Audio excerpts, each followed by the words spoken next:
Hello friends, स्वागत है आप सभी का आपके अपने YouTube channel it's your classes में। आज हम देखेंगे यूपी डीएलएड के प्रथम सेमेस्टर के तृतीय प्रश्न पत्र, जो कि आपके किसका है, विज्ञान का, साइंस का। और ये पेपर आपका 1 घंटे का होता है, जो कि 25 नंबर का है ना। तो ये आपके लिए एक मैराथन क्लास होगी, लास्ट क्लास होगी, है ना। अगर आप इस क्लास का रिवीजन एक बार, मतलब एक प्रकार से कह सकते हैं कि कंप्लीट रिवीजन इसमें हो जाएगा। कंप्लीट टॉपिक को हम कवर करेंगे। इसमें आपके बहुविकल्पीय, अति लघुत्तरीय और लघुत्तरीय सभी कवर हो जाएंगे। और क्योंकि इतना डिटेल तरीके से एक एक क्वेश्चन का एक्सप्लेनेशन किया जाएगा कि आपको बहुत ही बेहतरीन क्लास लगेगी। तो चलिए देखते हैं, और आपका सब रिवीजन भी हो जाएगा। तो आप चलिए पहला क्वेश्चन देखते हैं। वही क्वेश्चन है जो आपके एग्ज़ाम में बन सकते हैं या आए हुए हैं। पहला क्वेश्चन क्या लिया हमने कि ठोस, द्रव एवं गैस की आणविक संरचना का वर्णन कीजिए। अब ठोस और द्रव जो गैस हैं, ये क्या है, ये पदार्थ की तीनों अवस्थाएं हैं। तो पहले हम जानते हैं पदार्थ किसे कहते हैं। तो पदार्थ क्या होता है, वह समस्त वस्तुएं जिनके पास द्रव्यमान होता है, जो स्थान को घेरती हैं, वो क्या कहलाते हैं, पदार्थ। तो अगर एग्जाम में क्वेश्चन पूछे पदार्थ किसे कहते हैं, तो आप कहेंगे ऐसी वस्तुएं जिनके पास द्रव्यमान होता है, जो स्थान को घेरती हैं, क्या कहलाती हैं, पदार्थ। तो ये क्वेश्चन तो पदार्थ हो गया। अब पदार्थ की जो है अवस्थाएँ कितनी हैं, 3 हैं। पहला क्या है पदार्थ की अवस्था में, ठोस है, द्रव है और गैस है। तो पहले हम देखेंगे ठोस के बारे में, है ना। तो ठोस के बारे में देखते हैं। ठोस क्या होता है, आपको पता है कि ठोस जो पदार्थ होते हैं, उनमें जो पदार्थ के अणु होते हैं वो बहुत पास पास होते हैं। मतलब इस कारण इन कणों में परस्पर जो आकर्षण बल होता है, वो क्या होता है, सबसे अधिक पाया जाता है। देखो यहाँ पे क्वेश्चन एक बन गया कि ठोस, द्रव और गैस में सबसे ज़्यादा किसके बीच में आकर्षण बल सबसे अधिक होता है। तो आप कहेंगे ठोस में। क्यों? क्योंकि इनमें जो पदार्थ के जो अणु होते हैं, कण होते हैं, वो क्या होते हैं, पास पास में होते हैं। इनके अणुओं में रिक्त स्थान भी बहुत कम होता है, क्योंकि कण जो होंगे बहुत पास होंगे, तो रिक्त स्थान भी बहुत कम मात्रा में, अल्प मात्रा में, नगण्य बोल सकते हैं प्रकार से। और ठोस पदार्थों के कण अपने स्थल पर लगभग स्थिर रहते हैं, मतलब रुके हुए होते हैं। और अणुओं में परस्पर आकर्षण बल के कारण इनकी आकृति और आयतन इनका क्या होता है, निश्चित होता है। तो ठोस की, है ना, ठोस वे पदार्थ हैं जिनके बीच में जो आकर्षण बल होता है बहुत अधिक होता है। क्यों होता है? तो आप कहेंगे कि क्योंकि इनके जो कण होते हैं, है ना, इनके जो पदार्थ के जो कण होते हैं बहुत ही पास पास होते हैं। इसी कारण इनके बीच में रिक्त स्थान भी बहुत कम होता है। और इनकी जो आकृति है और आयतन है, ये क्या होते हैं, निश्चित। जैसे आप कोई ले लो, ईंट ले लो। ईंट एक प्रकार से क्या है, ठोस है। मेज ले लें आप, ये भी ठोस है ना। अब देखते हैं द्रव के बारे में। तो द्रव की संरचना, द्रवों के जो अणु होते हैं, ये ठोस पदार्थों की तुलना में क्या होते हैं, दूर दूर होते हैं। और इसके कारण अब दूर दूर हैं, तो क्या होंगे, इसमें जो है जो आकर्षण बल होता है ठोस की अपेक्षा क्या होता है, कम लगता है। और ये पदार्थ जिस भी बर्तन में डाल दिए जाते हैं, ये क्या करते हैं, वैसे ही आकृति को ग्रहण कर लेते हैं, है ना। जैसे कि आप पानी, लिक्विड है, द्रव है, उसको आप जिस भी बर्तन में आप डालते हैं उसी के शेप में वो हो जाता है। तो अब बात करें तो ये दूसरी अवस्था थी। अब तीसरी अवस्था गैसों की अवस्था है, या गैसों की संरचना है, ठीक है ना। ये पदार्थ के अलग अलग रूप हैं। अब गैस में क्या होता है, गैसीय पदार्थों में जो अणु होते हैं बहुत ही दूर दूर होते हैं, ठीक है ना। इन अणुओं के बीच जो आकर्षण बल होगा क्या होगा, नगण्य होता है, कहते हैं कि ना के बराबर होता है। और इनकी जो आकृति और आयतन है, ये दोनों भी क्या होते हैं, अनिश्चित होते हैं, ठीक है ना। जैसे कि एलपीजी गैस है ना, मीथेन गैस, प्रोपेन, जितनी भी गैसें हैं वो सभी क्या होती हैं, वो उनका ना तो आकृति और ना आयतन, कुछ भी निश्चित नहीं होता है। तो समझ में आ गया होगा आपको पदार्थ के बारे में। मैंने पहले बताया पदार्थ क्या है। तो वे पदार्थ हैं जिन क्या करते हैं, जिनके पास द्रव्यमान होता है, जो स्थान को घेरते हैं, पदार्थ कहलाते हैं। और पदार्थ की जो मेनली अवस्थाएं बताई गई हैं 3 हैं, ठोस, द्रव और गैस। तो ठोस के बारे में आपने समझा, द्रव के बारे में समझा और गैस के बारे में समझा। अगला क्वेश्चन लेते हैं। क्वेश्चन अगला है कि नवीकरणीय ऊर्जा के और अनवीकरणीय ऊर्जा से आप क्या समझते हैं। तो आइए जानते हैं ऊर्जा के नवीकरणीय रूप में कौन कौन आते हैं स्रोत में, और अनवीकरणीय। यहाँ से क्वेश्चन आपके एग्ज़ाम में देखने को मिला है। देखो 2023 में पूछा गया है, एग्जाम्पल ही पूछ सकता है ना, कौन कौन से हैं, कौन कौन से नहीं हैं नवीकरण के, और कौन कौन से अनवीकरण के हैं। तो पहले हम जानते हैं अनवीकरणीय ऊर्जा स्रोत किसे कहते हैं। तो ऐसे ऊर्जा के स्रोत जिनका भंडारण सीमित मात्रा में है तथा ये स्रोत समय के साथ क्या हो जाएंगे, समाप्त होते जाते हैं, इन्हें हम क्या कहते हैं, अनवीकरणीय ऊर्जा स्रोत कहते हैं। जैसे कि कोयला है। अब कोयला क्या है, लगातार इसकी खपत होती जा रही है, तो किसी न किसी दिन ये ख़त्म हो जाएगा। कब? है ना। और पेट्रोलियम है, ये भी इनका भी दहन के माध्यम से खत्म हो जाएगा। नेचुरल गैस है, ये भी हो जाएगा, ठीक है ना। तो ये कैसे स्रोत हैं, ये ऊर्जा के अनवीकरणीय स्रोत के एग्जाम्पल हैं, कोयला, पेट्रोलियम और प्राकृतिक गैस। क्यों? क्योंकि ये सीमित मात्रा में है और ये समय के साथ साथ धीरे धीरे क्या हो जाएंगे, समाप्त हो जाएंगे। अगला अनवीकरणीय, नवीकरणीय, ये तो अनवीकरणीय थे, अब नवीकरणीय में ऐसे ऊर्जा शामिल हैं जो कि प्रदूषक कारक नहीं है तथा जिनके स्रोत का क्षय नहीं होता, मतलब कि ये नष्ट भी नहीं होते, या इनके स्रोत का पुनः भंडारण होता रहता है। जैसे कि सौर ऊर्जा, अब सौर ऊर्जा सूर्य से मिल रही है ना। तो ये ऊर्जा का जो है सूर्य से मिल रही तो नेचुरली है और इसमें प्रदूषण भी नहीं है। और पवन की ऊर्जा है ना, जो वायु ऊर्जा है, जल से ऊर्जा जो है, ज्वारीय ऊर्जा है, बायोमास और जैव ईंधन, ये सभी किस में आते हैं, ये सभी आपके आते हैं नवीकरणीय ऊर्जा के स्रोत में, ठीक है ना। इनका जो है मात्रा अनलिमिटेड है और ये कभी जो है नष्ट भी नहीं होंगे।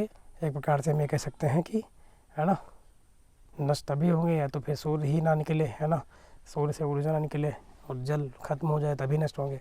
तो नवीकरण में आपको समझ में आ गया और अनवीकरण भी समझ में आ गया होगा। अगला देखें, पोषण के आधार पर पादप और जंतु में अंतर बताओ, है ना। न्यूट्रिएंट्स के आधार पे पादप मतलब प्लांट और जंतु मतलब एनिमल में आपको डिफरेंस बताना है। तो आइए समझते हैं पादप और जंतु में अंतर। पहला अंतर देखो, सबसे पहले आप जानते होंगे पौधे जो होते हैं अपना भोजन क्या होते हैं, स्वयं बनाते हैं, मतलब ये स्वपोषी होते हैं। और जो जंतु होते हैं ये पौधों पर क्या होते हैं, निर्भर होते हैं। तो पहला तो यही हो गया कि पौधे अपना भोजन स्वयं बनाते हैं, जबकि जंतु अपना भोजन बनाने के लिए दूसरे पर निर्भर होते हैं। अगला, पौधों में क्या होता है, क्लोरोफिल पाया जाता है, जिसके कारण पत्तियाँ क्या होती हैं, हरी रंग होती हैं। और जंतुओं में क्लोरोफिल नहीं पाया जाता है। पौधों में क्या होती है, जीवन भर वृद्धि होती रहती है। आप देखते हैं कि लगातार इसमें ब्रांचेस, शाखाएँ निकलती रहती हैं, जबकि जंतुओं में एक निश्चित समय के बाद क्या होता है, इनकी वृद्धि रुक जाती है। समझ में आया। अगला, पौधों में सेलुलोज होता है ना, जो कोशिका भित्ति होती है सेलुलोज की बनी होती है। और सेलुलोज कौन सा पार्ट होता है, जिसमें जल की मात्रा बहुत ही मतलब नगण्य होती है, मतलब शून्य होती है, इसलिए बहुत ही हार्डेस्ट पार्ट होता है पौधे का सेलुलोज। जबकि जंतु में सेलुलोज नहीं होता है, क्या होता है वहाँ पे, सेल मेम्ब्रेन कोशिका झिल्ली होती है। चलिए अगला क्वेश्चन देखते हैं। अगला क्वेश्चन है कि विद्युत तथा विद्युत चुम्बकीय बल किसे कहते हैं। तो विद्युत बल है या फिर चुम्बकीय बल, तो ये वे बल होते हैं जो विद्युत आवेश, विद्युत धाराओं तथा चुम्बकों आदि के बीच में उत्पन्न होते हैं। विद्युत घंटी, पंखा, विद्युत मोटर, टेलीफोन आदि बिजली की सभी मशीनें इन्हीं बलों की सहायता से चलती हैं। तो कुल मिला के अगर बात करें विद्युत तथा चुम्बकीय बल क्या है, तो विद्युत और चुम्बकीय बल वे बल हैं जो क्या करते हैं, विद्युत आवेश और विद्युत धाराओं और चुंबक के बीच में उत्पन्न होते हैं, है ना। और ये इनसे क्या होता है कि ये जो है कार्य करती है, विद्युत घंटी, पंखा, विद्युत मोटर, टेलीफोन और बिजली की सभी जो मशीनें हैं इन्हीं बलों की सहायता से चलती हैं। अगला क्वेश्चन देखते हैं, इम्पोर्टेंट क्वेश्चन, वाष्पन और क्वथन में, है ना, अंतर बताइए। तो वाष्पन और क्वथन में अंतर आइए देखते हैं। तो वाष्पन क्या होता है, जब मिश्रण को द्रव में बदल कर उसे गर्म करने पर अवयवों को अलग अलग किया जाए, मतलब कोई मिश्रण हो उसको द्रव में बदल कर गर्म करें तो उसके जो अवयव हैं क्या होते हैं, अलग अलग हो जाते हैं। और द्रव को गर्म करने पर पानी क्या होता है, वाष्पित हो जाता है और पदार्थ क्या होता है, शेष रह जाता है, ठीक है ना। तो वाष्पन में क्या होता है, जब हम पदार्थ को क्या करते हैं, गर्म करते हैं तो वो क्या होता है, वाष्प के रूप में बन के उड़ने लगता है। तो ये क्रिया वाष्पन कहलाती है। अब इसका एग्जांपल देखो, सांभर झील जो कि राजस्थान में है, इसकी लवणता बहुत ही ज़्यादा है। तो इसमें जब पानी को अलग अलग बड़ी बड़ी क्यारियों में क्या करते हैं, पहले भरा जाता है। अब क्योंकि वाष्पन तेज़ी से और अधिक मात्रा में हो, जिससे नमक शेष क्यारियों में रह जाता है, ठीक है ना। भाई जल की मात्रा क्या होगी, वाष्प बन के निकल जाएगी और जो नमक है वो खेतों की क्यारियों में जमा हो जाएगा। तो वाष्पन में कुल मिला के ये क्रिया है कि जब हम द्रव को गर्म करते हैं तो उसमें से जो पदार्थ है वो वाष्प बन के क्या होता है, निकल जाता है। वाष्पन विधि द्वारा समुद्र से भी साधारण नमक को प्राप्त किया जाता है। अगला, क्वथन क्या होता है, द्रव पदार्थ गर्म करने पर जब खौलना शुरू कर दे, द्रव पदार्थों को जब हम गर्म करें और वो फिर खौलना शुरू कर दे, उबलना शुरू कर दे, तो यही क्रिया क्या कहलाती है, क्वथन कहलाती है। और पानी जो है 100 डिग्री सेंटीग्रेड पर क्या होता है, क्वथन अवस्था में आता है, मतलब कि उबलने लगता है। तो पानी का क्वथनांक पूछे तो कितना होता है, 100 डिग्री सेंटीग्रेड होता है। तो वाष्पन में क्या होगा, जब हम द्रव को गर्म करेंगे तो क्या होगा, वो भाप बन के उड़ने लगेगा, ये क्रिया वाष्पन कहलाती है। जबकि जो द्रव है, सॉरी क्वथन है, तो क्वथन में जब हम किसी द्रव को गर्म करें तो केवल उबलने लगेगा, है ना। तो ये क्रिया कहलाती है क्वथनांक या क्वथन। और पानी का जो है क्वथनांक पॉइंट कितना होता है, बॉइलिंग पॉइंट तो आप कहेंगे 100 डिग्री सेंटीग्रेड। चलिए अगला क्वेश्चन लेते हैं। ये रहा क्वेश्चन कि बल क्या है ना, बल किसे कहते हैं। तो बल क्या होता है, आप जानते हैं कि बल एक प्रकार से बाह्य कारक है ना, या धक्का या खिंचाव है, जिससे हम किसी वस्तु की स्थिति में क्या कर सकते हैं, परिवर्तन कर सकते हैं। तो बल वह बाह्य या आंतरिक कारक है जिसके द्वारा किसी वस्तु की स्थिति में परिवर्तन किया जाता है या फिर परिवर्तन करते हैं, है ना। या तो स्थिति में परिवर्तन कर देगा बल लगाने पर, या फिर क्या होगा, प्रयास करेंगे, ठीक है ना। तो बल क्या है, एक प्रकार से बाह्य या आंतरिक कारक है जिसके द्वारा किसी वस्तु की स्थिति में परिवर्तन किया जाता है या फिर परिवर्तन करने का प्रयत्न किया जाता है, प्रयास किया जाता है। जैसे आप देखते हैं कि मान लो ये व्यक्ति है ना, ये व्यक्ति है यहाँ पे, और ये कोई क्या है, वस्तु है, ऑब्जेक्ट है, और इसने इस पर क्या किया, बल लगाया। तो बल लगाया तो मान लो या तो बाहर की ओर लगाया तो क्या होगा, ये वस्तु यहाँ से यहाँ पहुँच जाएगी, ठीक है, या फिर इधर को खींचेगा अपनी ओर तो इधर चली आएगी। तो क्या हो रहा है, स्थिति में परिवर्तन है तो हो रहा है ना। तो बल एक प्रकार से बाह्य कारक है, धक्का या खिंचाव है, जो किसी वस्तु की स्थिति में क्या कर देता है, परिवर्तन करता है या फिर परिवर्तन करने का प्रयत्न करता है। अब बल के अलग अलग प्रकार हैं। अब अगर बल का सूत्र पूछे तो बल का सूत्र होता है F = m × a, जो कि न्यूटन की गति के द्वितीय नियम से प्राप्त होता है। अभी आगे पढ़ेंगे हम। तो F = m × a होता है। और बल का मात्रक पूछे तो न्यूटन होता है। और बल का मात्रक अगर न्यूटन न दिया हो तो फिर सूत्र से मात्रक निकालेंगे, क्योंकि द्रव्यमान m है, द्रव्यमान का मात्रक किलोग्राम होता है, और a त्वरण है, त्वरण का मात्रक मीटर/सेकंड² होता है। तो बल का मात्रक बन जाएगा मीटर/सेकंड², ठीक है ना। अब बल के प्रकार में देखते हैं, पहला पेशीय बल, मसल्स फोर्स जो होता है, तो इसको मनुष्य लगाएगा, मनुष्य, पशु तथा अन्य जंतु अपने शरीर की मांसपेशियों द्वारा जो बल लगाते हैं उसे पेशीय बल कहते हैं। देखिए बल अगर याद कर लेंगे आप बल के प्रकार तो कुछ भी पूछ सकता है। मान लो पेशीय बल आ जाए तो आप लिख देंगे आराम से, कोई दिक्कत थोड़ी ना है। तो है ना, जिसमें मसल्स का यूज़ करके, मांसपेशी का यूज़ करके बल लगाएगा जब कोई भी जीव जंतु, तो वो बल क्या कहलाता है, पेशीय बल। उदाहरण के लिए जैसे आप हाथ से क्या करेंगे, स्प्रिंग को खींचना, स्प्रिंग से हाथ को खींचना। अगला गुरुत्वीय बल, दूसरा टाइप है बल का। तो आपने देखा होगा कोई भी वस्तु जब ऊपर से गिरती है तो नीचे की ओर ही आती है, जब ऊपर की ओर फेंकते हैं तो नीचे ही चली आती है ना। ऐसा क्यों होता है, तो पृथ्वी पर क्या होता है, गुरुत्वीय बल होता है, ग्रेविटेशन फोर्स होता है। तो वृक्ष से कोई फल क्या है, गिरता है तो पृथ्वी पर गिरता है, अर्थात पृथ्वी अपने आसपास की वस्तुओं को जिस बल से अपनी ओर खींचती है ना, या खींचने का प्रयास करती हैं, उसे हम क्या कहते हैं, गुरुत्व बल कहते हैं, ठीक है ना। अब एक है स्थिति जिसमें किसी वस्तु को अगर आप फेंकोगे ऊपर की ओर तो वह गुरुत्वीय क्षेत्र की पार कर जाएगी और जो है अंतरिक्ष में चली जाएगी। तो वो है 11.2 किलोमीटर/सेकंड की स्पीड से अगर फेंके तो उसे हम पलायन वेग कहते हैं। तो फिलहाल वो अलग चीज़ें हैं। तो पेड़ से फल टूटकर नीचे गिरना, किसी वस्तु पर ठोकर लगने पर उसका गिर जाना, ये सभी क्या है, गुरुत्वीय बल के उदाहरण हैं। तो गुरुत्वीय बल वह बल है जिसके कारण जो पृथ्वी है वो किसी वस्तु को या अपने आसपास ऐसी वस्तुओं को अपने और खींचती है या खींचने का प्रयास करती है, क्या कहलाता है, गुरुत्वीय बल, ठीक है ना। समझ में आ गया हो। अगला घर्षण बल, देखो ये बल के प्रकार में भी है, या अलग अलग पूछे तो भी आप लिख लेंगे, ठीक है ना। तो घर्षण बल, जब कोई वस्तु दूसरी वस्तु पर खिसकाई जाती है या लुढ़काई जाती है तब वो बल खिसकने या लुढ़कने का विरोध करता है ना, उसे हम क्या कहते हैं, घर्षण बल कहते हैं। जैसे क्या होता है कि जब कोई गेंद किसी तल पर लुढ़क रही है तो लुढ़कते लुढ़कते कुछ देर पर क्या होती है, रुक जाती है, आप देखते हैं। तो जो रोड है, मतलब रोड पे अगर लुढ़क रही है या मार्ग पे किसी गेंद लुढ़क रही है तो मान लो यहाँ से लुढ़की ऐसे से जाएगी, ऐसे तो कहीं रुक जाएगी। तो जो सड़क है ये गेंद पे क्या सा बल लगा देती है, घर्षण बल लगा देती है, जिसके कारण ये कुछ समय बाद क्या होती है, रुक जाती है। अगला वो इम्पोर्टेंट है, प्रत्यास्थ बल। तो जब किसी वस्तु पर बल लगाया जाए तो उसके किसी वस्तु के आकार में क्या हो, परिवर्तन हो जाए, और जैसे ही हम बल को हटा लें वैसे ही वो वस्तु पुनः अपनी अवस्था को प्राप्त कर ले, तो ये बल कहलाता है प्रत्यास्थ बल। जैसे हम स्प्रिंग पर क्या करें, स्प्रिंग पे बल लगाएं, दाब के रखें तो उसकी अवस्था में परिवर्तन हो जाएगा, और जैसे ही हम हटाएंगे पुनः जो स्प्रिंग है अपनी अवस्था को प्राप्त कर लेगी। तो यह बल क्या कहलाता है, प्रत्यास्थ बल। तो प्रत्यास्थ बल वह बल है जैसे जिस वस्तु पर प्रत्यास्थ बल जब लगाते हैं तो उसके आकार में क्या होता है, परिवर्तन, और लेकिन जैसे ही बल को हम हटा लेंगे वह वस्तु अपनी अवस्था को पुनः प्राप्त कर लेती है, ये बल कहलाता है प्रत्यास्थ बल। अगला क्वेश्चन देखिएगा, इंपॉर्टेंट क्वेश्चन, भंगुर और अभंगुर पदार्थ किसे कहते हैं। देखो इसमें फिजिक्स, केमिस्ट्री, बायो सब के क्वेश्चन है, मिक्सअप है। तो भंगुर और अभंगुर है ना, पदार्थ किसे कहते हैं। तो भंगुर जो पदार्थ होते हैं वो ऐसे पदार्थ हैं जिन पे हम थोड़ा सा भी चोट अगर मारते हैं तो वो क्या होते हैं, चूर्ण अवस्था में जाते हैं, है ना, छोटे छोटे टुकड़े में टूट जाते हैं। तो ये क्या होता है, भंगुर पदार्थ। तो वे पदार्थ जिनमें शीघ्र ही चूर्ण बनने का गुण पाया जाता है वो क्या कहलाता है, भंगुर पदार्थ। जैसे कांच को आप थोड़ा सा पीट दें तो ये क्या होगा, छोटे छोटे टुकड़ों में टूट जाता है। कोयला है, तो ये सभी भंगुर के उदाहरण भी हैं, भंगुर पदार्थ के। ये भी पूछ सकता है कि भंगुर पदार्थ के आप उदाहरण दीजिए। अभंगुर में क्या होगा, तो ये वे पदार्थ होते हैं जो शीघ्र चूर्ण नहीं बनते हैं, है ना। तो इनमें क्या होता है, ये अभंगुर पदार्थ कहलाते हैं। जैसे कि लोहा है, लोहा को आप पीटते रहो, काफ़ी समय लगा आप पीटोगे तो इसके जो आकार है उसमें परिवर्तन आप कर सकते हो। तांबा है आदि, ये सभी क्या है, अभंगुर है। ठीक है ना, इम्पॉर्टेंट है, अच्छा सवाल है। अगला क्वेश्चन देखते हैं। सवाल मतलब क्वेश्चन से होता है, ठीक है ना। ऊर्ध्वपातन से क्या तात्पर्य है, तो आप ऊर्ध्वपातन मोस्ट इम्पॉर्टेंट है ना। तो वे सभी पदार्थ हैं जिनको जब हम गर्म करें ठोस से वो सीधे द्रव में ना जाएं, सीधे कहाँ चले जाएं, गैस में। क्योंकि ठोस से द्रव होता है, द्रव से गैस। तो जब हम ये ऊर्ध्वपातन वह क्रिया है जिसमें जब हम किसी पदार्थ को गर्म करते हैं तो वो सीधे, है ना, द्रव में बिना जाए सीधे कहाँ चला जाता है, गैस अवस्था में। वो क्या कहलाते हैं, ऊर्ध्वपातज पदार्थ कहलाते हैं।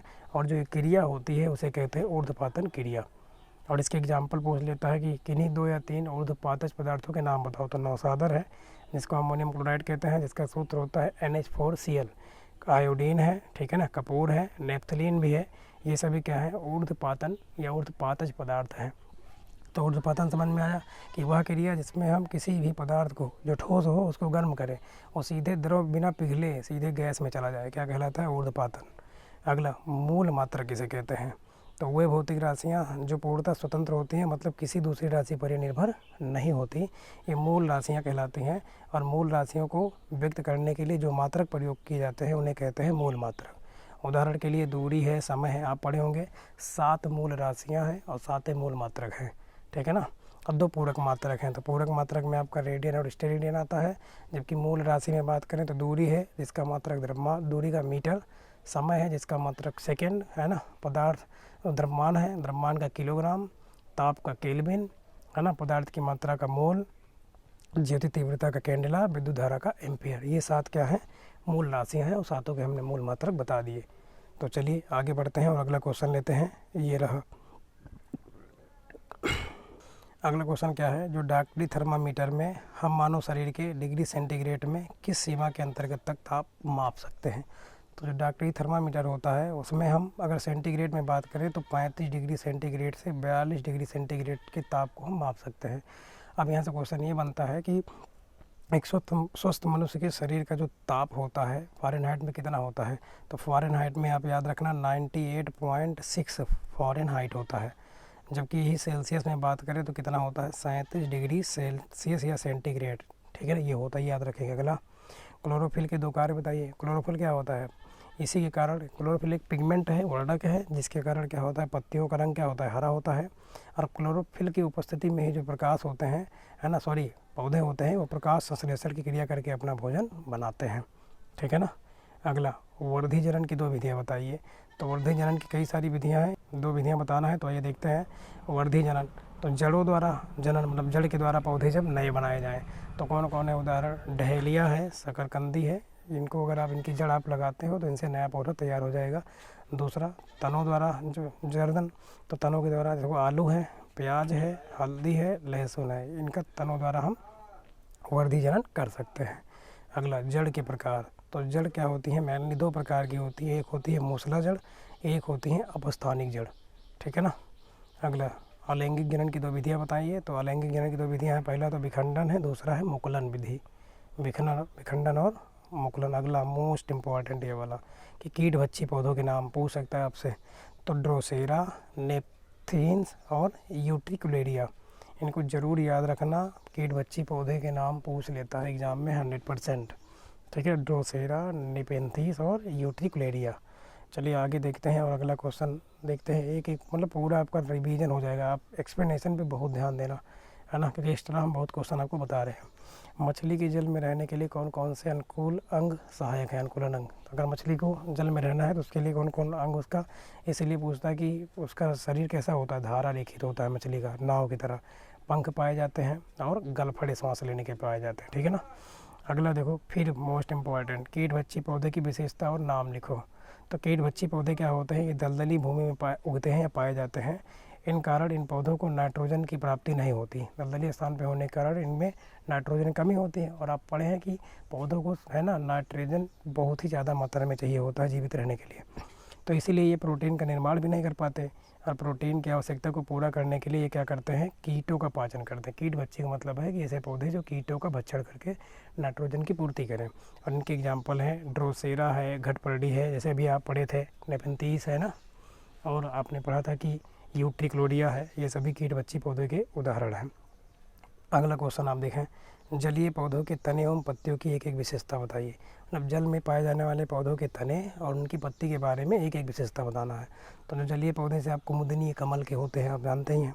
तो जलीय पौधों के तने के अंदर असंख्य रिक्त स्थान होते हैं, ठीक है, जिन्हें हम क्या कहते हैं, वायुकोष्ठ। तो अगर आपसे क्वेश्चन पूछे वायुकोष्ठ किसे कहा जाता है, तो ये किस प्रकार के पौधे में होता है, तो ये जलीय पौधों में होता है ना। इनके बीच में असंख्य रिक्त स्थान होते हैं, इन्हें हम क्या कहते हैं, वायुकोष्ठ। और इनमें क्या होती है, वायु भरी रहती है। जैसे कि जलकुंभी है, कमल तथा कुमुदनी के पौधों की पत्तियां क्या होती हैं, चपटी होती हैं, और इनकी सतह पर मोम जैसी क्या होती है, चिकनी होती है। इससे पत्तियां ये गीली नहीं होती हैं और सड़ती गलती नहीं हैं। चपटी होने के कारण यह पानी की सतह पर क्या है, तैरती रहती हैं। समझ में आ गया होगा जलीय पौधों के तने और पत्ती के विशेषता। अलैंगिक जनन की दो विधियाँ, तो पहला है मुकुलन और विखंडन, दूसरा है विखंडन। अगला क्वेश्चन देखें, घर्षण बल किसे कहते हैं। अभी आपने पढ़ा था फ्रिक्शन फोर्स किसे कहते हैं। तो दो सतहों के भी मध्य है ना सापेक्ष गति का विरोध करने वाला जो बल है वो क्या कहलाता है, घर्षण बल। और घर्षण बल के कारण ये है कि जब कोई भी, जैसे कि आप दौड़ रहे हो रोड पे और अचानक से क्या हो, ब्रेक लगा दें, या मान लो अपने आप को रोकना चाहें, तो किस बल के कारण आप रुकते हो, घर्षण बल के कारण। सड़क क्या करती है, आपके ऊपर घर्षण बल लगाती है और आप रुक जाते हैं।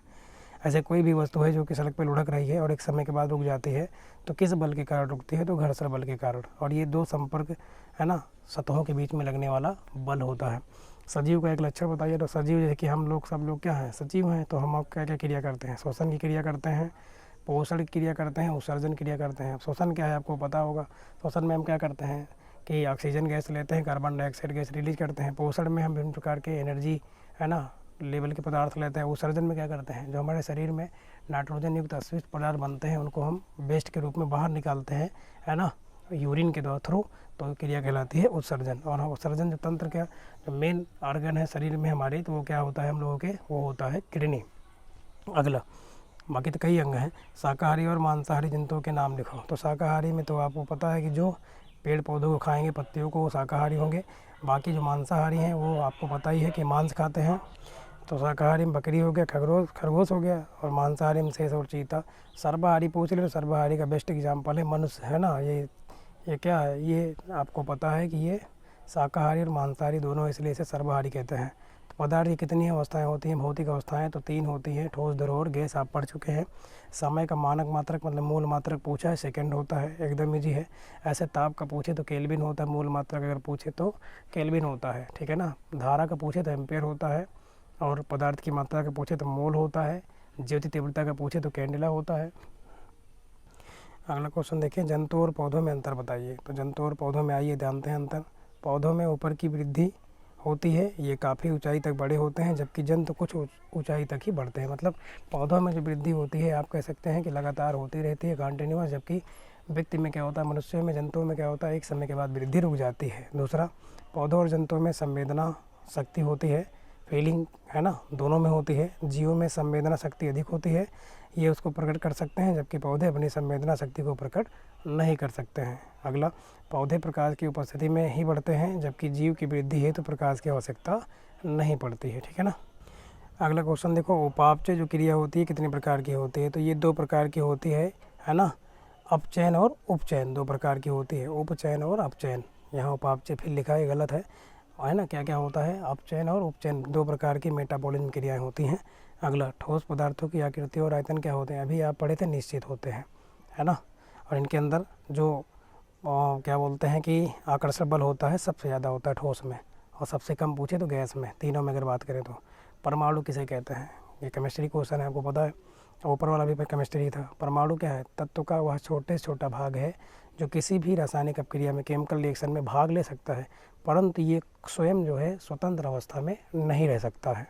तो इसको याद रखना, परमाणु तत्व का वह छोटा से छोटा भाग है जो किसी भी केमिकल रिएक्शन में, रासायनिक अपक्रिया में स्वतंत्र अवस्था में भाग ले सकता है। भाग तो ले सकता है, लेकिन ये स्वतंत्र अवस्था में नहीं रह सकता है। अगला, चौड़ी, मोटी तथा कटीली संरचना वाले मरुदभिद पौधे का नाम बताओ। तो नागफनी है ना, जैसे कि रेगिस्तान में पाए जाते हैं। इनकी पत्तियां क्या होती हैं, ये मुड़ जाती हैं और ये कांटे के रूप में परिवर्तित हो जाती हैं। क्यों, क्योंकि पानी की मात्रा वहाँ पे होती नहीं है। तो मरुदभिद पौधे कहलाते हैं, जो कि कहाँ पे उगते हैं, कि जैसे कि आप देखते हैं कि बिना, जहाँ पे पानी की मात्रा बहुत कम मात्रा में हो, घर्षण बल को कम करने के लिए क्या उपाय बताइए। तो मशीनों के कल पुर्जों को घिसने और टूटने से बचाने के लिए उनके संपर्क तल के मध्य स्नेहक में तेल या फिर ग्रीस लगाकर उनके घर्षण बल को हम क्या कर सकते हैं, कम कर सकते हैं। अगला, पुष्प के मादा अंग का नाम लिखिए। तो पुष्प के मादा अंग का नाम क्या होता है, जायांग या फिर इसी को कहते हैं स्त्री केसर। जबकि अगर पौधे की बात करें या पुष्प के जो है ना मादा ना कह के पुरुष अंग का अगर पूछे तो क्या होता है वो होता है आपका पुंकेसर। ठीक है ना। चलिए अगला क्वेश्चन लेते हैं हम। नेक्स्ट क्वेश्चन ये रहा। क्वेश्चन क्या दिया है, हमारे शरीर में कितनी ज्ञानेंद्रियाँ पाई जाती हैं। तो आपको सबको पता होगा 5 होती हैं। कौन कौन सी होती हैं, आँख है, नाक है, कान है, जीभ है, त्वचा है। मतलब जिनके द्वारा हम संवेदना व्यक्त कर सकते हैं, है ना। संवेदी अंग है एक प्रकार से बोल सकते हैं ज्ञानेंद्रिय ये। आँख, नाक, कान, जीभ और त्वचा 5 होते हैं। सजीव और निर्जीव के बीच की कड़ी बताइए, है ना। मतलब दो, जो सजीव भी रह सकता है और निर्जीव भी रह सकता है। तो वो क्या है, वायरस, विषाणु। अगर ये बाहर है ना, तो क्या होता है, निर्जीव रहता है। और जैसे किसी का शरीर या कुछ पाता है तो ये क्या हो जाता है, एक्टिव हो जाता है, सक्रिय हो जाता है। तो ये विषाणु है। ठीक है। अगला चलिए देखते हैं अगला क्वेश्चन हम। ऐसे एक लाइकेन पूछता है कि लाइकेन किसका और किसका सहजीवी होता है। तो लाइकेन कवक और शैवाल का सहजीवी होता है। अगला, पुष्प के ये देखो अंग, नर अंग का नाम पूछा तो क्या होता है, पुंकेसर। और मादा अंग का नाम क्या होता है, जायांग या फिर स्त्री केसर बोलते हैं। अगला, ठोस पदार्थों की आकृति एवं आयतन कैसे होते हैं। तो ये तो यार निश्चित होते हैं, आप पढ़ चुके हैं, है ना। इसमें समय नहीं खराब करेंगे हम। अगला, पत्तियों का हरा रंग क्या होता है। तो पत्तियों में पर्णहरिम पाया जाता है, क्लोरोफिल। इसके कारण जो होता है पत्तियों का रंग हरा होता है। अगला, प्रकाश संश्लेषण के प्रमुख उत्पाद क्या है। प्रकाश संश्लेषण की क्रिया में क्या बनता है, पौधे क्या लेते हैं, कार्बन डाइऑक्साइड गैस लेते हैं और जल लेते हैं। और सूर्य से है ना प्रकाश को लेते हैं और क्लोरोफिल की उपस्थिति में क्या बनाते हैं, ग्लूकोज बनाते हैं, जिसको स्टार्च के रूप में करते हैं और ऑक्सीजन हमें देते हैं। ठीक है ना। पौधों के कितने भाग होते हैं। तो 5 भाग होते हैं। जड़ पाया जाता है, तना होता है, पत्ती है, फूल है और फल है। ये पौधों के क्या हैं, भाग हैं। अगला हम क्वेश्चन लेते हैं जल्दी से। ये रहा क्वेश्चन, क्या दिया गया है, दोलन गति किसे कहते हैं, है ना। दोलन गति, देखो गति किसे कहते हैं अगर पूछा जाए तो किसी भी वस्तु की स्थिति में समय के साथ परिवर्तन अगर हो रही है तो हम कहते हैं कि वो वस्तु गति की अवस्था में है। तो अगर गति पूछे तो आप ये बोलेंगे। अब यहाँ दोलन गति पूछा है तो दोलन गति में क्या होता है, किसी भी आधार से लटकी हुई कोई वस्तु अपनी विरामावस्था से जब इधर उधर गति करती है तो उसके गति को कहते हैं दोलन गति। जैसे दीवार में घड़ी में हिलता हुआ पेंडुलम आप देखें, जो अलार्म वाला होता है बड़ा वाला, है ना। ये पेंडुलम है, इधर उधर क्या करता है, एक बिंदु के इधर उधर घूमता रहता है। तो ये जो गति है क्या है, दोलन गति है। अगला, यौगिक किसे कहते हैं। तो वे शुद्ध पदार्थ जो 2 या 2 से अधिक तत्वों के रासायनिक संयोग से एक निश्चित अनुपात में मिलने से बनते हैं, क्या कहलाते हैं, यौगिक कहलाते हैं। जैसे कि आप देखें जल भी एक क्या है, यौगिक है। क्योंकि जल में हाइड्रोजन और ऑक्सीजन का रेशियो कितना होता है, अब हाइड्रोजन का 2 है, ऑक्सीजन कितना 1 है, तो 2:1 का रेशियो चलता है। ठीक है ना। तो जल एक क्या है, यौगिक है। अगला क्वेश्चन देखिए, मृतोपजीवी से आप क्या समझते हैं। तो वे जीव जो अपना भोजन मृत एवं सड़े गले, है ना, सड़े गले कार्बनिक पदार्थों से प्राप्त करते हैं, क्या कहलाते हैं, मृतोपजीवी कहलाते हैं। अगला, जैसे कि इसका एग्जांपल आप देखेंगे, क्या होता है, जीवाणु होते हैं, बैक्टीरियाज होते हैं ना। जब कोई वस्तु अपनी माध्य स्थिति के दोनों ओर गति करती है तो उस गति को क्या कहते हैं, अभी ऊपर पढ़े थे, दोलन गति। ये वस्तु की माध्य स्थिति है और यहाँ की दोनों ओर गति करी तो ये गति क्या कहलाती है, दोलन गति कहलाती है। अगला क्वेश्चन देखिए, क्या दिया गया, देखो हम अभी जो बता रहे थे गति किसे कहते हैं, गति ही पूछ लिया गया है। तो गति किसे कहते हैं, तो यदि कोई वस्तु अन्य वस्तुओं की तुलना में समय के सापेक्ष स्थान में क्या करे, परिवर्तन करे। तो वही तो हमने भी बताया था कि किसी वस्तु की स्थिति में समय के साथ परिवर्तन को गति कहता है। तो इस अवस्था को क्या कहते हैं, गति कहते हैं।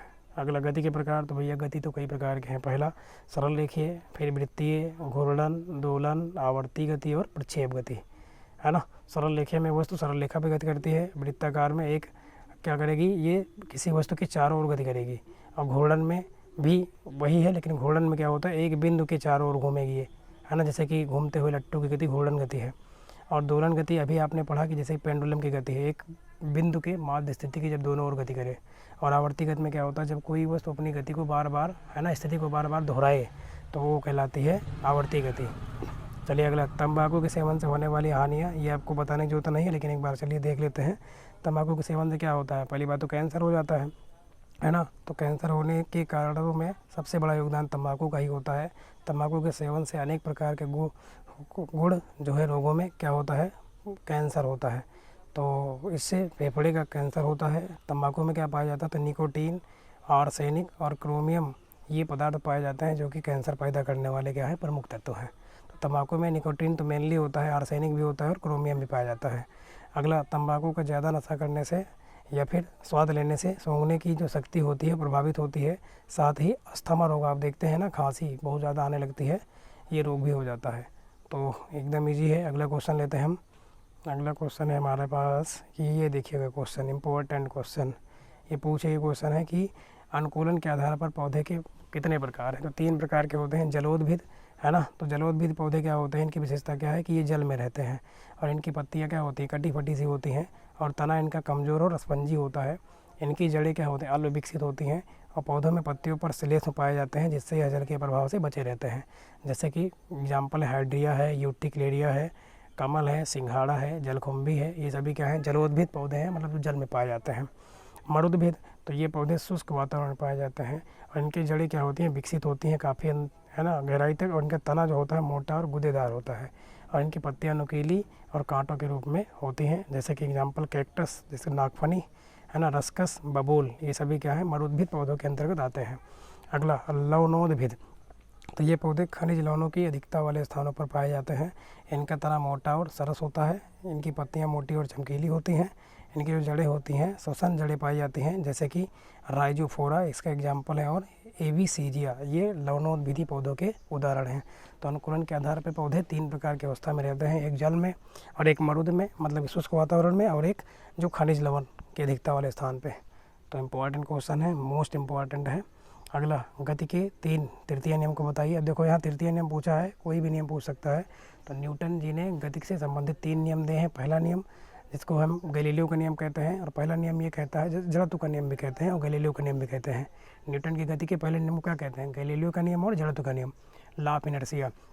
तो जड़त्व का नियम क्या होता है कि यदि कोई वस्तु विरामावस्था में है तो विरामावस्था में रहती है, और गति की अवस्था में तो गति की अवस्था में रहती है, जब तक इस पर बाहर से कोई बल ना लगाया जाए। ठीक है ना। अब दूसरा क्या है, दूसरा जो है गति का नियम, उससे क्या होती है, बल की परिभाषा मिलती है, F बराबर क्या, m/a। इसमें न्यूटन जी ने बताया कि किसी वस्तु का क्या द्रव्यमान और उसमें उत्पन्न त्वरण के गुणनफल को हम क्या कहते हैं, बल कहते हैं। ठीक है। अगला तृतीय नियम हम जान लेते हैं। तृतीय नियम, जिसका जो कि बहुत इंपॉर्टेंट है, जिसे हम क्रिया प्रतिक्रिया का नियम कहते हैं, जो रॉकेट लॉन्च होता है इसी नियम पर होता है। बंदूक से जब हम गोली दागते हैं तो झटका हमें पीछे की ओर लगता है, इसी के नियम के द्वारा। तो तीसरा नियम क्या कहता है कि जब कोई एक पिंड दूसरे पिंड पर क्या लगाता है, बल, तो ऐसी स्थिति में दूसरा पिंड भी पहले पिंड पर उतना ही बल लेकिन विपरीत दिशा में लगाता है। अर्थात प्रत्येक क्रिया को उसके बराबर और विपरीत दिशा में क्या होती है, प्रतिक्रिया होती है। इसे न्यूटन की गति का तृतीय नियम कहते हैं और यह नियम सबसे महत्वपूर्ण नियम माना जाता है। और इसका उदाहरण पूछे तो हमने बता दिया, जैसे बंदूक से गोली का चलाना, है ना। और उसके बाद बात करें कि रॉकेट का लॉन्च होना, तो ये सभी जो है न्यूटन की गति के तृतीय नियम के उदाहरण हैं। चलिए अगला क्वेश्चन लेते हैं हम। समझ में तो आपको आ रहा होगा, है ना, बहुत ही इजी वे में समझाने का प्रयास कर रहे हैं। अगला, पदार्थों के पृथक्करण से आप क्या समझते हैं। ऐसे और भी क्लास अवेलेबल है मैथ वेथ की, आप देख सकते हैं और अच्छा स्कोर कर सकते हैं एग्ज़ाम में अपने, है ना। मैराथन एक ही वीडियो हमने अपलोड किया है, आप देख सकते हो, और एग्ज़ाम में बेहतरीन स्कोर कर पाएंगे आप। तो पृथक्करण की विधियाँ, पृथक्करण मतलब कि पदार्थों के पृथक्करण, पदार्थों को अलग अलग करने की बहुत सारी विधियाँ हैं। 4 विधियों के नाम बताना है, तो आइए देखते हैं हम पहले कि पृथक्करण की विधियाँ। किसी मिश्रण के घटकों को एक दूसरे से अलग करने के गुण को क्या कहते हैं, हम एक प्रकार से पृथक्करण कहते हैं। और इनके कई विधियाँ हैं, जैसे कि बीनना, बीन कर हम अलग कर सकते हैं, है ना, 2 पदार्थों को अलग अलग मिश्रण के घटक को। और फटकार कर, या फिर इसे ओसाना कहते हैं, चालना, चला के भी हम, और चुंबक के द्वारा भी अलग कर सकते हैं, ऊर्ध्वपातन के द्वारा, तलछटीकरण, छानना, भारण, अपकेंद्रण, वाष्पन, आसवन, आंशिक आसवन और क्रिस्टलीकरण, इन सभी के द्वारा हम क्या कर सकते हैं, पदार्थों का पृथक्करण कर सकते हैं। आइए एक देखते से बीनने वाला देखते हैं। तो गेहूँ और चावल, है ना, अथवा दाल में कुछ अनुपयोगी घटक जैसे कि कंकड़, मिट्टी आदि मिले होते हैं, तो उनके अनाजों की आकृति, आकार एवं रंग से क्या होते हैं, अलग अलग होते हैं दोनों के। इन्हें हम हाथ से बीन कर क्या करते हैं, अलग करते हैं, और इस क्रिया को क्या कहते हैं, बीनना। फटकारना में क्या होगा, फटकना में, तो फटकने से केवल हल्के अवयव ही क्या होते हैं, दूर होते हैं। तो जैसे कि उदाहरण, गेहूँ को सूप से फटका जाता है, सूप के द्वारा गेहूँ को फटकने से हल्का जो भूसा होता है वो सूप से क्या होता है, बाहर की ओर निकल जाता है। ऐसे ओसाना भी है, तो ये तो आप कर ले जाएंगे। अगला क्वेश्चन आप देखें, मोस्ट इम्पोर्टेंट, यौगिक और मिश्रण में अंतर क्या है। तो आइए देखते हैं यौगिक और मिश्रण में अंतर। पहले हम गुण के आधार पर देखेंगे, इनके संगठन के आधार पे। तो प्रत्येक यौगिक का संगठन क्या होता है, निश्चित होता है। जैसे कि जल एक यौगिक है। अब मिश्रण में क्या होता है कि मिश्रण का जो संगठन होता है अनिश्चित होता है, कि अलग अलग मात्रा में चाहे इतना मिला, जैसे कि वायु एक क्या है, मिश्रण है ना, अलग अलग मात्रा में। जबकि जो इसमें यौगिक में बात करें तो एक निश्चित अनुपात में होता है।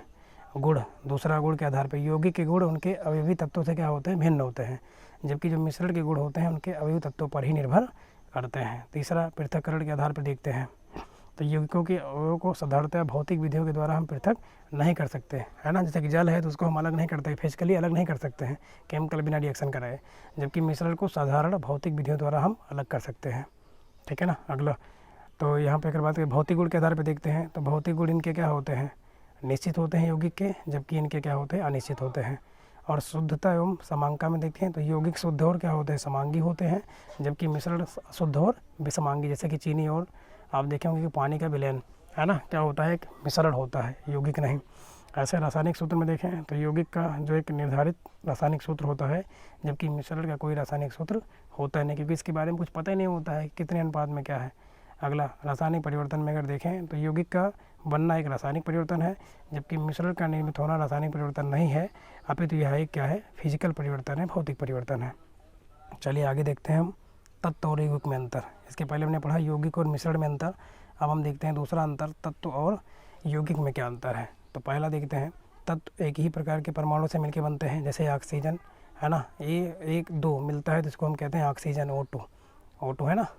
तो ऐसे जल का क्या होता है, हाइड्रोजन क्या होता है, दो अणु होते हैं एक, है ना, जैसे कि H और H जब मिलता है तो क्या कहलाता है, वो H2 मतलब हाइड्रोजन कहलाता है। जबकि यौगिक का अणु दो या दो से अधिक तत्वों के परमाणु से मिलकर बना होता है।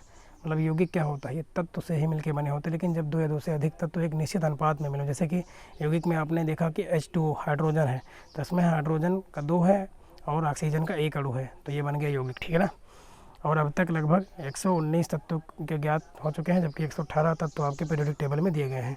और यौगिक की संख्या क्या होती है, बहुत ही ज़्यादा होती है, क्योंकि इन्हीं से बनाए जाते हैं। तत्व के गुणधर्म और उनके परमाणुओं के कारण होते हैं, जबकि इनके गुणधर्म उन तत्वों से सर्वथा भिन्न होते हैं जिससे यौगिक बना होता है। इनको किसी भी विधि द्वारा हम अलग नहीं कर सकते हैं, जबकि इनको हम रासायनिक विधियों द्वारा अलग अलग तत्वों में विघटित कर सकते हैं यौगिक को, ठीक है ना। चलिए अगला क्वेश्चन लेते हैं हम। ये क्वेश्चन एक क्वेश्चन मैं बता रहा हूँ, आपके एग्जाम में सीधे देखने को मिलेगा, बहुत ही बेहतरीन क्लास रहेगी। कायिक परिवर्धन से आप क्या समझते हैं, और पत्ती द्वारा कायिक परिवर्धन को आप समझाइए। तो कायिक परिवर्धन जनन की एक ऐसी विधि है जिसमें पौधे के शरीर का कोई भी कायिक भाग प्रवर्धन का कार्य करता है, मतलब नए पौधे विकसित करने में सहायता करता है। ये देखिए, तो मात्र पौधे के कायिक अंग जैसे कि जड़ द्वारा, तना द्वारा, पत्ती द्वारा, ये सब कायिक परिवर्धन की विधियाँ हैं। कलिका द्वारा मतलब कि कली द्वारा, इन सभी से नए पौधे का पुनर्जनन कायिक परिवर्धन कहलाता है। कायिक परिवर्धन कितने प्रकार के हैं, दो उदाहरण हैं। नंबर एक, जैसे कि अजूबा दिया गया है, अजूबा के पत्तियों में किनारों पर पादपकाय उत्पन्न होते हैं जो मातृ पौधे से अलग होकर नए पौधे। तो अगर पूछ ले कि पत्तियों के द्वारा नए पौधे बनाने का कोई उदाहरण दीजिए तो आप कहोगे अजूबा, है ना, जिसको ब्रायोफाइलम बोलते हैं। दूसरा अगर देखें तने द्वारा, यहाँ पे तो आलू के कंद में उपस्थित पर्व संधियाँ क्या होती हैं, ये कायिक प्रवर्धन में सहायक होती हैं। पर्व संधियाँ कलिकाएँ स्थित होती हैं तथा प्रत्येक कलिका एक नए पौधे को जन्म दे देती है, जब लगाते हैं तो नए पौधे बन जाते हैं, हम देखते होंगे तने द्वारा। अगला, किसी वस्तु का रेखीय संवेग कब संरक्षित रहता है। तो रेखीय संवेग संरक्षण के नियम के अनुसार क्या होता है, यदि किसी निकाय पर बाहर से कोई बल न लगाया जाए तो उस निकाय का जो संपूर्ण रेखीय संवेग होता है वो नियत रहता है। और अगर संवेग का सूत्र पूछे तो संवेग बराबर होता है द्रव्यमान गुणे वेग, तो ये बराबर क्या होता है, m × v होता है, ठीक है ना, p बराबर। यहाँ पे क्वेश्चन क्या है, चुंबक के गुणों को बताइए। अच्छा, आपसे कहा जाए चुंबक किसे कहते हैं, तो बताओ क्या होगा। चुंबक क्या होता है, वह पदार्थ है जो लोहे या लोहे से बनी हुई वस्तुओं को अपनी ओर आकर्षित करने का गुण रखता है, चुंबक कहलाता है। अब चुंबक के गुण क्या हैं, तो चुंबक के मेनली 3 गुण होते हैं। पहला, आकर्षण वाला। तो आकर्षण में क्या होता है, चुंबक के धातुओं में धातुओं को आकर्षित करने की क्या होती है, क्षमता होती है। मतलब ये लोहे या लोहे से बने हुए अन्य उपकरणों को अपनी ओर क्या करते हैं, आकर्षित कर लेते हैं। तो पहला गुण आकर्षण का हो गया। दूसरा गुण क्या है, दिशात्मक। मतलब चुंबक अगर एक स्वतंत्र मतलब एक चुंबक हो और चुंबक को अगर धागे से बांध कर हम सीधा लटका दें तो क्या होता है, वो सदैव उत्तर और दक्षिण दिशा में ही ठहरता है। इससे ये पता चलता है कि चुंबक में दिशात्मक गुण बताने का भी गुण पाया जाता है, मतलब ये दिशा को इंडिकेट करता है, ठीक है ना। तो मतलब ये चुंबक है अगर, तो चुंबक में क्या होगा, एक नॉर्थ होगा पोल और एक होगा साउथ, उत्तर और दक्षिण ध्रुव हमेशा होते हैं। अगर इसको धागे से बांध के लटका दें तो सदैव उत्तर और दक्षिण दिशा में ही ठहरता है। इससे पता चलता है कि इसमें दिशात्मक गुण भी पाया जाता है। अब आप पढ़ लेंगे अगला, चुंबकों ध्रुवों में आकर्षण और प्रतिकर्षण। तो देखो, यहाँ पे चुंबक में मैंने बताया ना कितने हैं, 2 ध्रुव होते हैं। तो यहाँ पे अगर बात करें, अगर एक चुंबक है और इसको आप काट दो बीच से, तो जो दोनों भाग आए ना अलग अलग, इनके में भी फिर से चुंबकीय ध्रुव आ जाते हैं। मतलब एक जो छोटा चुंबक है वो नॉर्थ और साउथ बन जाएगा, और जो दूसरा पार्ट है ये भी, इसमें भी नॉर्थ और साउथ मतलब आ जाएगा। तो अगर आपके पास इसमें चुंबक के दोनों समान ध्रुव है, मतलब कि नॉर्थ और नॉर्थ है, मतलब कि तो क्या होगा, ये एक दूसरे को भगाएगा, रिपेल करेगा, दूर हटाएगा। और एक अगर नॉर्थ है एक साउथ है तो क्या करेगा, चिपक जाएगा। ठीक है, अगला क्वेश्चन देखिएगा। ये भैया मतलब एक एक क्वेश्चन मैं बता दूँ, बहुत ज़्यादा इंपॉर्टेंट ही लिया है यार। ठीक है ना, और यहाँ से आपको एग्ज़ाम में बहुत ही हेल्प मिलेगी। जरायुज और अंडायुज में क्या अंतर है। तो जरायुज क्या है, ये प्रजनन की एक ऐसी विधि है जिसमें बच्चों के भ्रूण का जो विकास होता है शरीर, माँ के जो शरीर के होता है अंदर ही होता है, और जीवित शिशुओं को जन्म दिया जाता है। जबकि वहीं पे इनमें बात करें और बताएं तो अंडजता के विपरीत जरायुज में भ्रूण का पोषण माँ के शरीर के अंदर, मतलब ये जरायुज वाली जो क्रिया है ये सभी क्या होती है, माँ के शरीर के अंदर ही होती है। और ये किनमें होता है, तो ये प्रायः किसमें होता है, सरीसृपों, उभयचरों, संधिपादों और मछली के कुछ प्रजातियों में भी पाया जाता है जरायुज का गुण। जबकि जो अंडायुज है, तो अंडायुज का मतलब है कि अंड प्लस आयुज, तो अंडायुज है ना, ता जीवों के प्रजनन की विधि है जिसमें भ्रूण का विकास कहाँ होता है, अंडे के भीतर होता है ना। और अंडा परिपक्व होकर जब फूटता है तो ये माता के शरीर के फूटने तक माता के शरीर के अंदर ही रहता है। और ये जीवों में जरायुजों की भांति निषेचन द्वारा होता है। ठीक है ना, तो ये आप याद रखेंगे। चलिएगा अगला क्वेश्चन देखते हैं, इम्पोर्टेंट क्वेश्चन। मरुस्थलीय पौधों की जो पत्तियाँ होती हैं नुकीली क्यों होती हैं। तो मैंने भी बताया ही था आपको कि यहाँ पे पानी की कमी होती है मरुस्थलीय पौधे जो होते हैं। तो मरुस्थलीय पौधों की पत्तियाँ इस कारण नुकीली होती हैं क्योंकि पत्तियों की सतह से पानी लगातार वाष्प बनकर उड़ता रहता है, और मरुस्थलों में पानी की कमी होती है और वहाँ का वातावरण शुष्क होता है। अतः पत्तियों से पानी भाप भरकर उड़ न जाए, इसके लिए पत्तियाँ कांटों के रूप में बदल जाती हैं। और इन पौधों के तने हरे तथा चपटे होते हैं और भोजन ये बनाने का काम करते हैं। ठीक है ना, समझ में आया क्यों होती है नुकीली, पानी को ये एब्जॉर्ब करके रखती हैं ताकि उड़े ना बाहर, इसलिए। अगला क्वेश्चन देखिए क्या है, विलयन क्या है। तो सॉल्यूशन किसे कहते हैं। तो 2 या 2 से अधिक पदार्थों के ऐसे समांगी मिश्रण जिनका कोई निश्चित संगठन नहीं होता, अर्थात पदार्थों की मात्रा का कोई निश्चित अनुपात नहीं होता, उसे हम क्या कहते हैं, विलयन कहते हैं। ठीक है ना, चलिए अगला क्वेश्चन लेते हैं हम।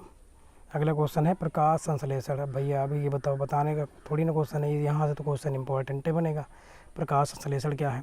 तो प्रकाश संश्लेषण को वह क्रिया कह सकते हैं जिसमें पौधे के हरे भाग है ना, हरित लवक की उपस्थिति में, मतलब क्लोरोफिल की उपस्थिति में सूर्य के प्रकाश की ऊर्जा को ग्रहण करके और वायु से ली गई कार्बन डाइऑक्साइड गैस और मृदा से क्या जल लेकर ये क्या बनाते हैं, कार्बोहाइड्रेट का निर्माण करते हैं और ऑक्सीजन गैस को निकालते हैं, निष्कासित करते हैं। तो पेड़ पौधे क्या करते हैं, सूर्य के प्रकाश की उपस्थिति में क्या करते हैं, कार्बन डाइऑक्साइड गैस और जल को लेकर सूर्य के प्रकाश और हरित लवक की उपस्थिति में क्या बनाते हैं, ग्लूकोज का निर्माण करते हैं और ऑक्सीजन को क्या करते हैं, निष्कासित करते हैं, छोड़ते हैं और जल भी थोड़ा बहुत मात्रा में बनाते हैं। तो इसका रिएक्शन याद करना ये बहुत इंपॉर्टेंट है। प्रकाश संश्लेषण की रिएक्शन क्या होता है, 6 होते हैं मॉलिक्यूल कार्बन डाइऑक्साइड के, 12 किसके, हाइड्रोजन की जल के। तो ये बनाएगा C6H12O6 मतलब ग्लूकोज बनाता है जिसको स्टार्च के रूप में ये सेव करता है, और CO6O2 मतलब 6 जो अणु होते हैं ऑक्सीजन के बाहर निकालता है और जल निकालता है। ठीक है ना, चलिए अगला क्वेश्चन देखते हैं हम। यहाँ पे अगला क्वेश्चन क्या है, पत्तियाँ। पत्ती से एक क्वेश्चन आपके एग्जाम में ज़रूर आएगा, आप देख लेना अगर नहीं पढ़े अभी तक। तो पत्तियाँ क्या होती है, मुख्यतः 2 प्रकार की होती है, एक होती है संयुक्त पत्ती और एक होती है सरल पत्ती। और संयुक्त पत्ती भी कितने प्रकार की, 2, एक होती है पिच्छाकार और एक होती है हस्ताकार मतलब हस्त के आकार की।